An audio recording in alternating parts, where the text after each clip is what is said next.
Hello, welcome to Q and Amaco. I'm Kara, and today I'm continuing to work on my smugs, my semi-moist underglaze vase with lilies.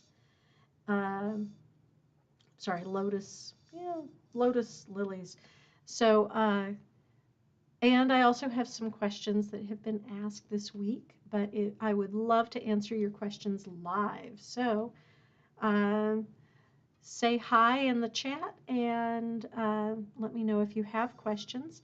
At the moment, what I'm working on is the same thing I've been working on. I was working on this 2 weeks ago, but it's been a really busy couple of weeks, so I haven't finished it. So I'm filling in some more of the flowers that I put on here to begin with. They were a light pink, but I'm putting in a little bit more of maroon because the light pink fades a bit at cone 5, and I want these to have a stronger color.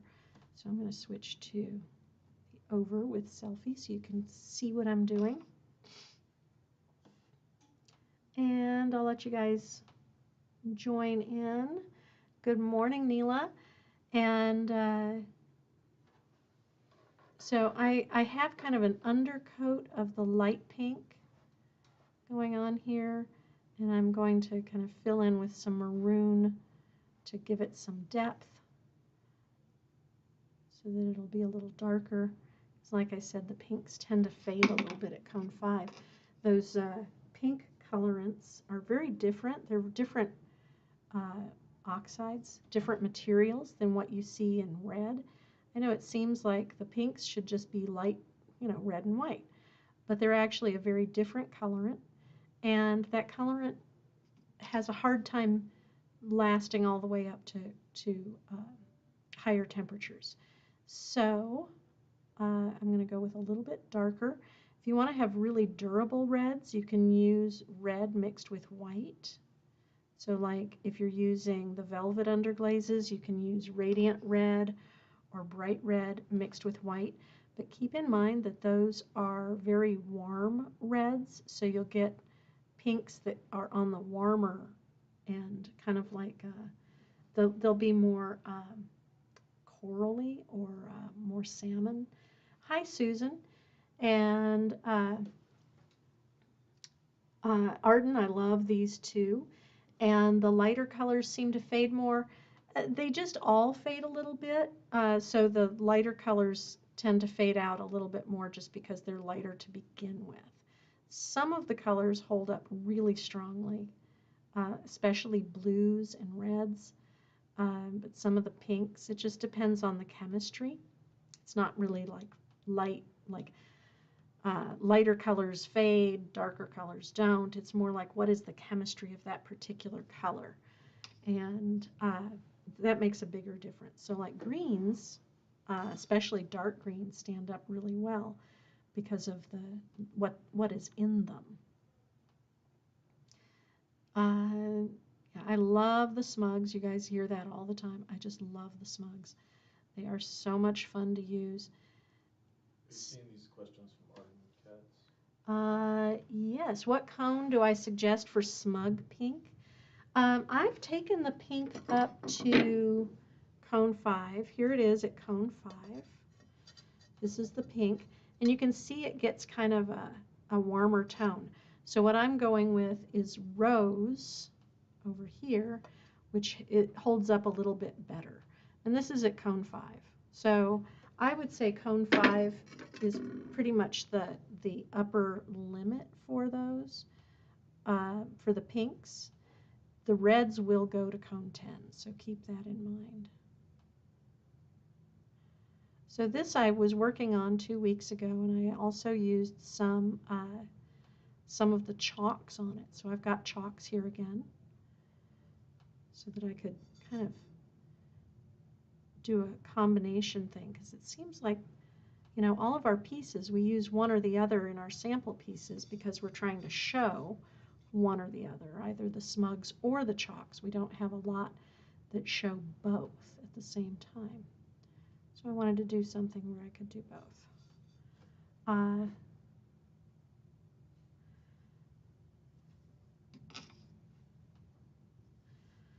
Sorry, I'm just looking at my questions, seeing if there's anything coming up. So, you know, I like to kind of put a lot into these. It does take a little while, but they're so much fun. And honestly, this wasn't a lot of time, so you guys have seen this entire process. So this is about 20 to 30 minutes worth of work on here already. So some other things that have been asked recently. One was after last week I showed the new Potter's Choice Flux glazes. You guys might remember. And I neglected to write down who asked the question, so I'm sorry. But I did get a question asking for me to show what is the difference between the two green Potter's Choice Flux glazes. So I'm going to set this down for a moment. And I will show you. So let me go back to my selfie. So we have two Potter's Choice Flux glazes. This one is, let me see what's the number. This is 18, PCF 18, and it's called Honeydew. And it is a pale, pale green, and it's a uniform green throughout. It's not, it does, where it's thick, it gets this kind of light beigey float. As all the Honey Flux glazes at Cone 5 will do. And this one is 75 Moss Mist. And the difference between Honeydew and Moss Mist is that Moss Mist is like a creamy color with green spots. I don't know if you can see that in the, let me go back to the overhead. Actually, I'm going to go to a over zoom and see if we can show that. So I know that the color seems to be a little off because my camera is showing this as a little bit blue, but my monitor is a little off. So let me get that. There we go. So this one looks a little bit blue on my monitor, but it is a uniform pale green, while Moss Mist, so Honeydew and Moss Mist is a creamy color with green spots. You can kind of see the green spots. They're not dark green, they're really subtle. Like the name suggests, they're kind of mossy and like you're looking at them through a mist. So they're soft green spots. But otherwise, they're pretty similar. So I hope that answers your question about the difference between the two greens. And hi, Kathleen. And I do have one other, I don't know sand and sea, so I can't really answer that. I did have one other thing that had come up recently that I wanted to answer. So a lot of times people are concerned about the fill level of our glaze jars. So about 5 years ago, we switched to a wide mouth jar. So it's now much easier to get into. Our old jars had a very narrow opening, and it was difficult to get a good sized brush in there. This one's still sealed, so you can see. But it has a wider mouth. The old mouth was much narrower. So one of our engineers designed this jar just for us. It fits on our equipment, so we didn't have to upgrade our equipment to fit a wider mouth jar. And that was a big help for us. So it is specifically an Amaco jar, but it has more capacity, and it means that it's easier to shake it. You can get more movement with shaking it, but it does hold a lot more. So sometimes people are a little concerned when they see that the level of their glaze is below this bulge. And I want to show you, I have here a pitcher. This is a commercial pitcher that we got at a department store. And I've colored the water to make it easier to see. This is 16 ounces on the nose. And that is measuring the bottom of the meniscus, not where it comes to on the top. And I have an empty unused, clean jar, nothing in it, right? So this is 16 ounces.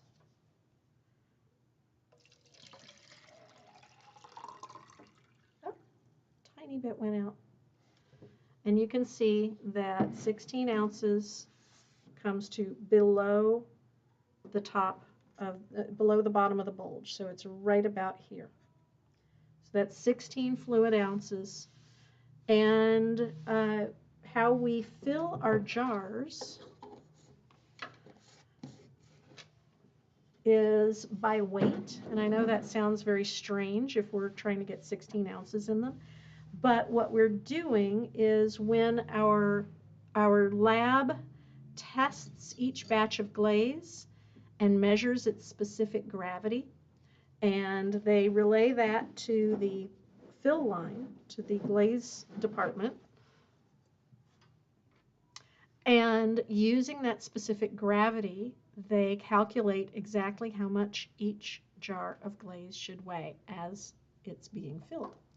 So that is how the fill works. So when I say that it's filled by weight, I'm not meaning that we are like trying to get around filling them by volume, but the volume of the jars is quite a bit larger. They will actually hold up to 19 ounces. I'm sorry, yeah, 19 ounces in some cases, 18 to 19 ounces of liquid. So keep in mind, if they look a little underfilled, they are actually not underfilled. But we actually try to keep them a little bit on the overfill side. So if you do find a jar that you feel is not adequately full, please do let us know. We don't want to be in a situation where you're not getting not getting as much glaze as you pay for. We really value you and want to make sure that you are getting exactly what you are needing.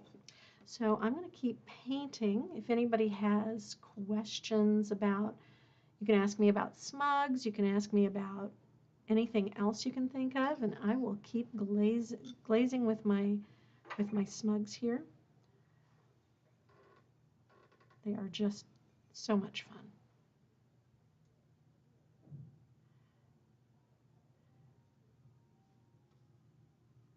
So I just got back from a trip across the Midwest, and it was actually really interesting to see. I had always had the idea that Nebraska and Iowa were really flat, and I was amazed to find that they are actually hillier than I had anticipated. Beautiful country out there.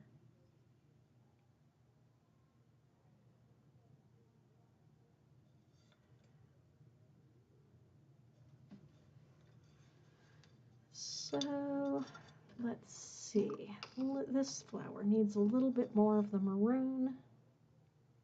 So for those of you who haven't seen me use the smugs before, one of the things that I do is I have my little applicator full of water, and about 10 to 20 minutes before I'm ready to start applying the smugs, I squirt a little bit of water onto the colors that I anticipate using.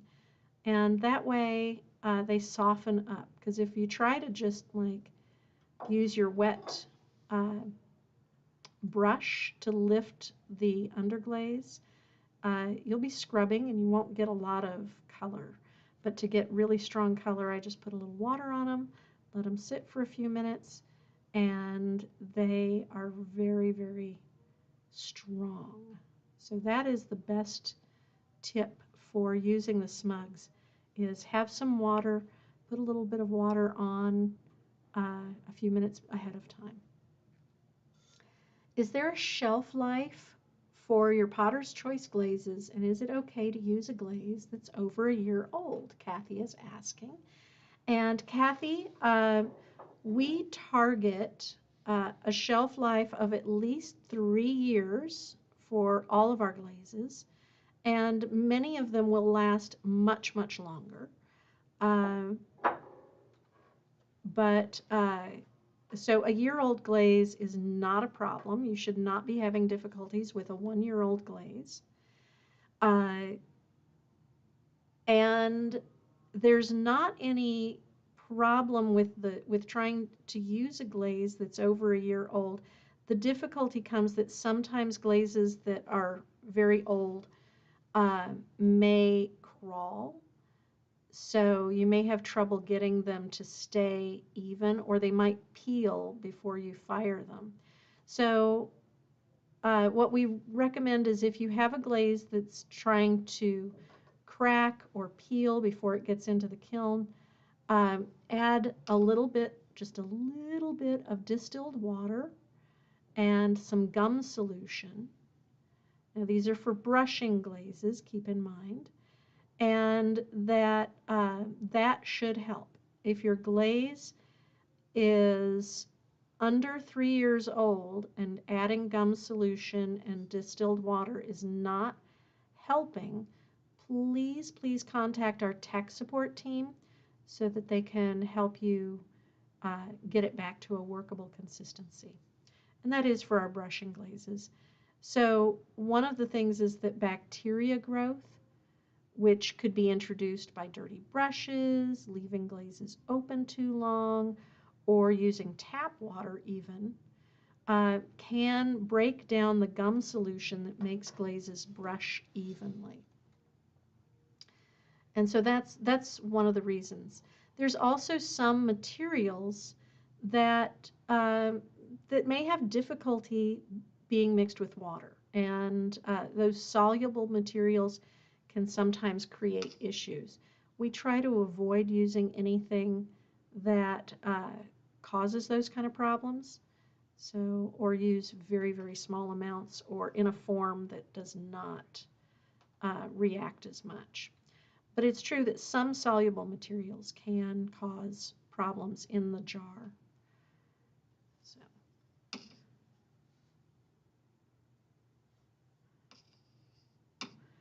But like I said, a year-old glaze, you should not be having any trouble.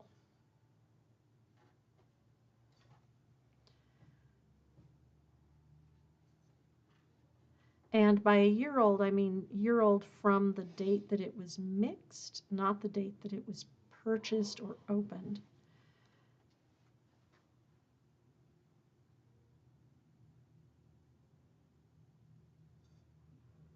And one of the other things I really love about the smugs is that the smug white, which is kind of over here in the corner, it is kind of on the opaque side, so I can actually use it over things and it will show up.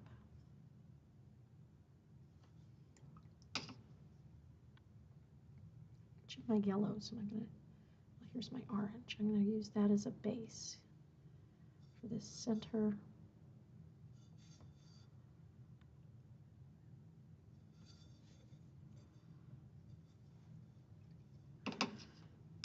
And now I'm going to use my chalks, and I did a cone 5 tile with my chalks. Now I do want to point out, so this has been fired to cone 5, and I did do a smudge test, and some of these will smudge if you don't put a glaze over them. So like the brown will still smudge, so you might not want to use that if you're going to leave this unglazed. You do have to put a glaze over it.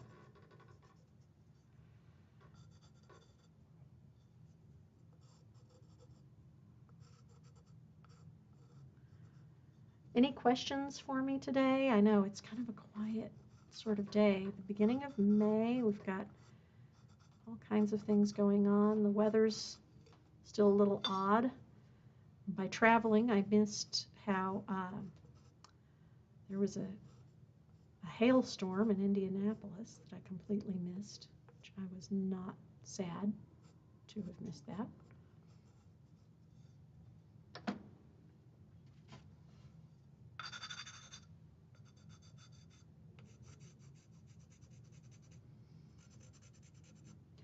I like using the chalks for the texture.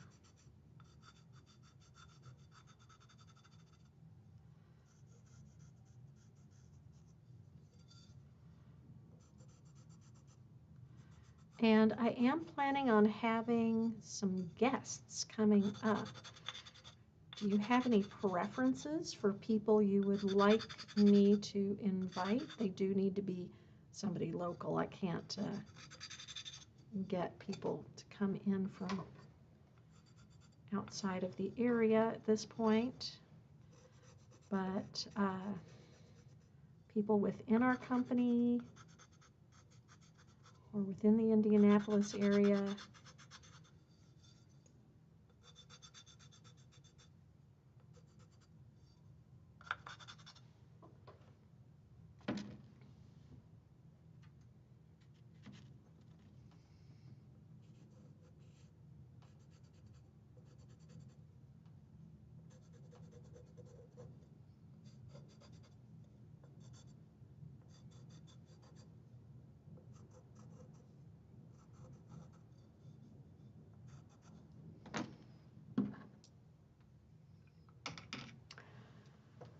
Yeah, the chalks and the smugs are really fun. I love using them. Let's see.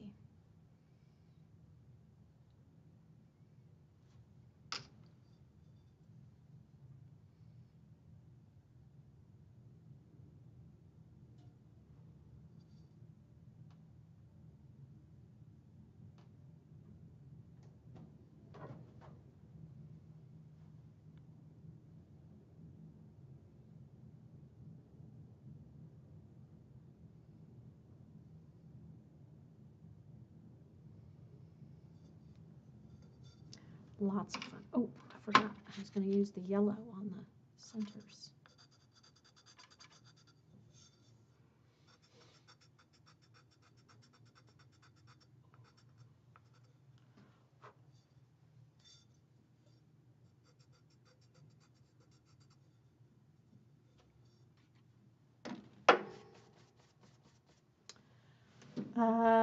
Neela says, I don't know if I spelled it right. Smugs is S-M-U-G-S, and it stands for semi-moist underglazes. So that's why I call them smugs, but some people also call them watercolor underglazes because that's what it says on our label. So if you go to your local Amaco distributor and you ask them for the Amaco Underglaze watercolors, they will know what you mean. They should probably also know what you mean if you call them smugs, but watercolor underglazes, definitely they will know what you mean.